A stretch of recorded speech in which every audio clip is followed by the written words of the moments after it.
Nahaharap sa kaso ng cyberbullying ang ilang supporters ni Mayor Duterte dahil umano sa pagbabanta sa buhay ng isang human rights advocate at sa anak ng isang aktres.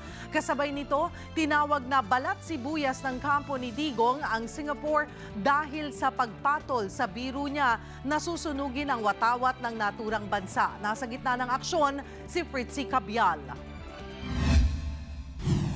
Duterte is a lazy choice. No one can solve the problem at killing should not be an option. Ilan lang ito sa mga linyang binitiwan ng environmentalist at human rights advocate na si Rene Carunungan sa isang post laban sa kandidatura ni Mayor Rodrigo Duterte. Pero hindi raw akalain ni Rene na ito ang magiging mitsa ng mga pagbabanta sa buhay niya ng mga supporter ng alkalde. Sinabihan daw siya ng mga ito na mamatay na o sana ay mare para maisip bawiin ang mga sinabi niya. Nakumpirma na ng kanyang kampo ang pagkakakilanlan ng nireklamong Duterte supporters kaya desidido siyang kasuhan ang mga ito. My rights offline are the same as my rights online. There is a difference between freedom of speech and speech that incites violence.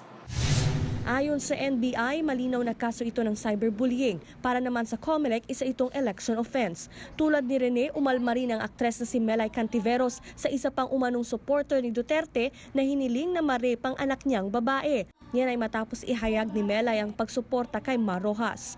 Nagsorry na ang nasabing supporter at giniit nito na nahack lang ang kanyang account. Tinawag naman ang kampo ng alkalde na balat sibuyas ang gobyerno ng Singapore dahil umano sa pagpatol nito sa issue ng comment ni Digong ng pagsunog sa Singaporean flag. Yan daw kasi ang pabirong sagot ng alkalde ng hinga ng pahayag ukol sa balak ng Singapore na imbestigahan ang isang Facebook post na nagsabing ini-endorso ni Singaporean Prime Minister Lee Hsien Loong si Duterte.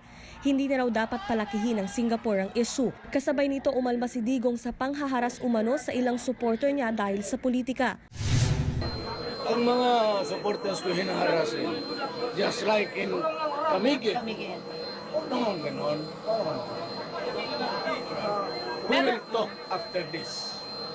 Whether I win or lose, I will talk to you. Umaaksyon bilang Pilipino, Fritzy Cabial, News 5. Be sure to come back. Use 5 everywhere. Copyright 2016.